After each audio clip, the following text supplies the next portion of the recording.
Olá a todos, sou o treinador Zeca Ferreira e convido vocês que me acompanhem nessa análise daquilo que aconteceu no primeiro jogo das finais da Copa Silverard. Pelotas e São José se enfrentaram na Boca do Lobo com vitória do Pelotas por 2-0. Então vamos tentar entender mais ou menos o que aconteceu nesse jogo e o que levou o Pelotas a construir esse placar. Inicialmente a formação do Pelotas com Matheus Klaus, Jean Malheiros, Negrete, Thiago Costa e Bussanello, Vacaria, o Matheus Santana e o Wallacer pelo meio. Aí no ataque uma linha de 3 com o Juliano, o Giovanni Gomes como centroavante, como atacante centralizado, e o Jô pela esquerda, certo? Do outro lado nós tínhamos o São José com o Fábio, Márcio, Goiano, Lucão e Marcelo, 2 volantes, Machado e Charles, aí uma linha de 3 meias, Everton Júnior pela direita, o Christopher centralizado e Dudu Mandaí pela esquerda, e como atacante de referência o Luiz Eduardo. O jogo iniciou com o São José tomando a iniciativa, tentando ocupar o campo do Pelotas, que se defendia, esperava num bloco médio, não num bloco muito baixo, mas num bloco médio. Nesse bloco médio, a principal preocupação do Pelotas era, primeiro, bloquear a subida do Machado, desse bom volante que, pelo menos nessa noite, foi um dos principais armadores da equipe do São José. Então, quando o Machado avançava pela meia esquerda de ataque do São José, pela direita de defesa do Pelotas, esse interior do Pelotas, na maioria das vezes, o Matheus Santana, ele saía para bloquear, ele adiantava um pouquinho, abria um espaço às suas costas e deixava com que o Vacaria cobrisse esse espaço que abrisse nas suas costas, certo? Então essa foi a primeira preocupação do Pelotas. Outra preocupação que o time pelotense teve foi quando foi atacado pelo lado, fazer a superioridade numérica. Então vamos dizer que o ataque acontecesse pelo lado direito da defesa do Pelotas. Pelo menos 4 atletas faziam essa superioridade numérica pelo lado. O lateral o Jean, o Juliano, o Matheus Santana e o Vacaria. Os outros 3 aqui fechavam a área, os outros 3 da linha defensiva, e o Pelotas, com 4 atletas pelo lado onde era atacado, tentava assim anular a jogada de flanco que o São José pudesse tentar iniciar aqui por esse setor do campo. Assim fazia dos dois lados. Como o Machado ele era bem bloqueado por esse lado aqui em alguns momentos do primeiro tempo, ele circulava, ele corria na frente dessa linha e ele vinha para a meia direita do São José, vamos dizer assim, pelo lado esquerdo de defesa do Pelotas, e por ali tentava armar alguma coisa assim. Ele se movimentou, não aceitou a marcação, fez uma boa partida, esse que é um bom volante do São José, da equipe do São José. Feito isso, o Pelotas, ele, quando recuperava a posse de bola, ele saía, principalmente apostando na velocidade dos 2 extremos aqui, do Jô pela esquerda e do Juliano pela direita, e levando junto também esses outros 3 atletas aqui, ó, esses 3, os 2 interiores e o Giovanni. Então, esses 5 homens aqui, eles eram responsáveis pela transição mais rápida, pela velocidade na transição, quando o Pelotas recuperava essa posse de bola e avançava para o campo de ataque.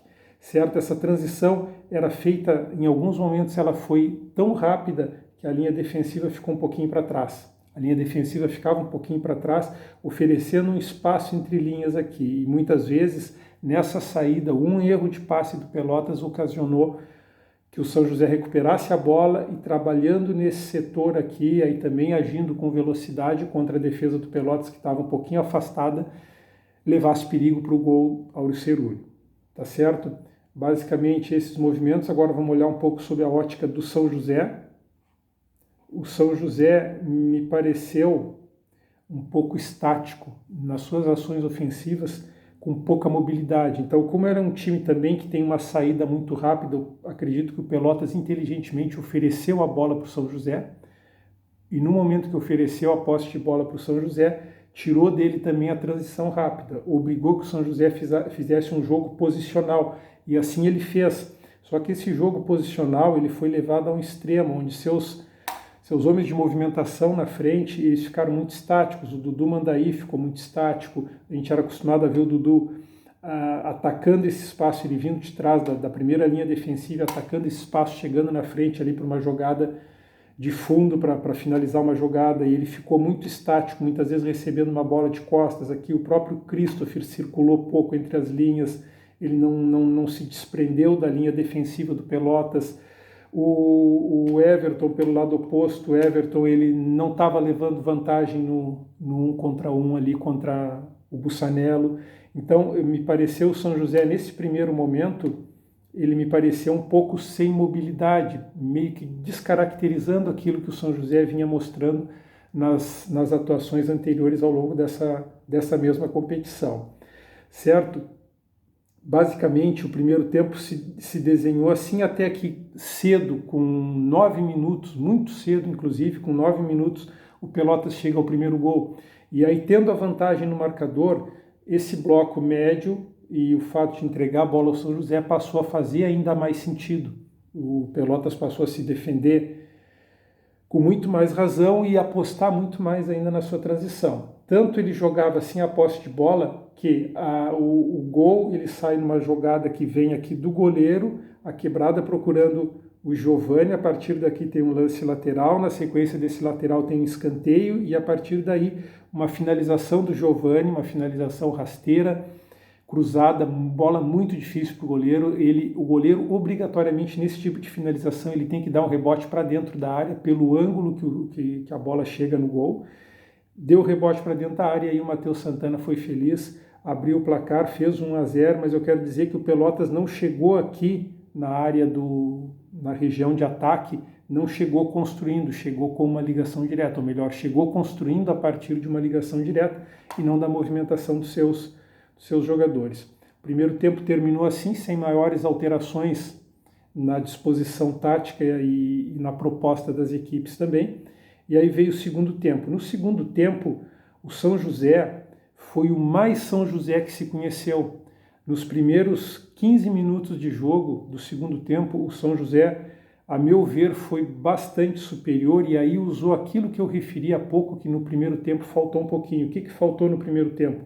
Faltava 1 contra 1 do Everton Júnior ser vitorioso, e aí foi vitorioso e levou ao fundo e fez a jogada. Faltava aqui o Christopher se desprender dessa linha e vir procurar um espaço entre as linhas, nas costas dos volantes aqui. Isso aconteceu com o Dudu Mandaí também, circulando aqui naquele espaço que fica ao lado do volante centralizado, nas costas dos interiores, e gerando uma dúvida se o lateral acompanha ele, abre espaço para a passagem do Marcelo. Então o São José foi mais São José, mostrou aquilo que melhor tem no seu DNA e aquilo que lhe credenciou a chegar nessa final. Pelo outro lado também tinha o Márcio entrando em diagonal, que era outra característica que em jogos anteriores a gente via, sempre criava uma jogada de perigo quando o Márcio entrava em diagonal e algum jogador aqui da frente, normalmente o meia, que nessa noite foi o Charles, esse cara que se aproximou mais o Christopher, desculpa, esse cara que se aproximava mais do Luiz Eduardo. Então quando o Márcio entrava em diagonal, ele puxar para procurar essa jogada no fundo, nas costas da linha defensiva do Pelotas. E no momento que o São José foi mais São José, o Pelotas numa escapada e aí numa individualidade do Juliano, que recebendo a bola pela direita, foi vitorioso no 1 contra 1, cruzou e aí o Pelotas chega ao segundo gol. Com méritos, porque soube se defender e soube explorar aquele espaço que o São José estava lhe proporcionando para jogar em velocidade. A partir daí, o Pelotas baixou um pouquinho mais o bloco, o Piccoli já tinha feito algumas alterações e as alterações dele foram bem emblemáticas, assim. Já explico por quê. Nesse momento, o Pelotas baixou um pouquinho mais o bloco, porque já tinha o resultado a seu favor, então o jogo se tornou mais confortável para o time do Pelotas também, já tinha o 2-0 a seu favor. E saiu o Jô, que estava um pouco cansado. O Jô, enquanto esteve em plenas condições, ele fez um papel muito importante, porque ele atacava, ele tinha 1 contra 1, ele trazia para o meio, ele finalizava, especialmente no primeiro tempo. No segundo tempo, e ainda ajudava na marcação. No segundo tempo ele sentiu um pouquinho, vinha voltando de lesão, sentiu um pouquinho o ritmo de jogo, caiu fisicamente. Aí nas alterações do Piccoli, o que ele faz? Ele tira o Vaccari e centraliza o Matheus Santana. Ou seja, ele tira um jogador que é extremamente, essencialmente marcador e põe um jogador que tem um passe melhor ali como primeiro volante. E depois ele substitui esses dois interiores aqui, colocando por dentro o Jean Roberto, que vem sendo decisivo nessa reta final da competição, e também o Gabriel que acabou sendo feliz e fazendo o segundo gol do Pelotas. E ele põe aqui na esquerda, no lugar onde atuava o Jô, ele abre o Wallacer aqui. E isso é uma alteração tática muito importante, porque o Pelotas, a partir desse momento, o que ele tinha? Jogava num bloco mais baixo, quando a bola chegava no pé do Wallacer, que é destro jogando pela esquerda, ele podia trazer essa bola para dentro, abria o campo e a partir daí o Pelotas tinha um bom lançador, um bom velocista pelo outro lado e espaço para usar essas duas características. Por quê? Porque o São José já tinha avançado suas linhas procurando o empate. A meu ver, o São José sentiu muito, especialmente o segundo gol, quase que se desordenou em campo. Eu não quero dizer que se desordenou, porque seguiu lutando sim de forma organizada, mas sentiu o gol, acusou o golpe, o Jacques ainda tentou alterar, colocando para o jogo o Xuxa, que também vinha voltando de lesão, também vinha descontado, não conseguiu, até pela postura do Pelotas, não conseguiu abrir os espaços através da sua modificação. Tentou com outras alterações que ele foi fazendo ao longo do segundo tempo também, mas não conseguiu passar por esse verdadeiro muro, por essa verdadeira barreira que o Pelotas fez no segundo tempo, especialmente a partir do momento que abriu os 2-0 de vantagem. Aí foi só se defender bem e apostar nos contra-ataques na velocidade do Juliano, certo? E esperar o tempo passar. O São José não mostrou a qualidade, especialmente a mobilidade quando tinha a posse de bola para infiltrar nos espaços atrás da defesa do Pelotas, ou mesmo buscar o jogo entre linhas. Até fez isso até os 15 minutos do segundo tempo, e aí no 16º minuto tomou o gol e acabou perdendo um pouco aquele ímpeto que ele trouxe do vestiário. Foi um bom jogo, eu acredito que o Pelotas, na minha análise, foi justa a sua vitória, porque soube jogar o jogo, soube entregar a bola para o São José, tirou do São José a transição rápida, que era uma característica que eles tinham. Na maior parte do jogo compactou bem as linhas, tirou também o jogo entre linhas do São José e usou a velocidade. Usou uma transição rápida e quando teve a chance, finalizou. E o goleiro Fábio, é interessante que o goleiro Fábio ele fez poucas defesas no jogo. Me lembro de talvez de uma, no máximo 2 defesas. Ele praticamente não trabalhou. O Pelotas, às vezes que chegou, foi letal. Isso aí também é um mérito da equipe Auricerulha. Diferente do Matheus. O Matheus já trabalhou mais, já foi mais exigido, porque o São José mesmo não repetindo o nível de atuação que vinha mostrando em jogos anteriores, ele sim levou perigo ao gol do Pelotas, mas como eu disse há pouco, a meu ver, sentiu bastante o segundo gol. Fica tudo em aberto para decisão, embora o Pelotas evidentemente chegue lá com uma vantagem bem considerável com esse 2-0, e já além da vantagem numérica em si do placar, também tem a questão de começar o jogo precisando de um resultado específico, né? O Pelotas já começa o jogo, se não tomar gol, numa situação que se ele não toma gol já sai do Paço da Areia campeão. Então jogar pelo empate num jogo decisivo, num jogo onde as forças são muito equilibradas, sempre é uma vantagem considerável. Tá bem? Foi basicamente isso aqui, teria mais coisas para que fossem exploradas, mas até para o vídeo não ficar muito longo, não vamos aprofundar muito mais nas análises, não. Em essência foi isso que aconteceu no jogo, foi a maneira que o Pelotas chegou nos 2 gols.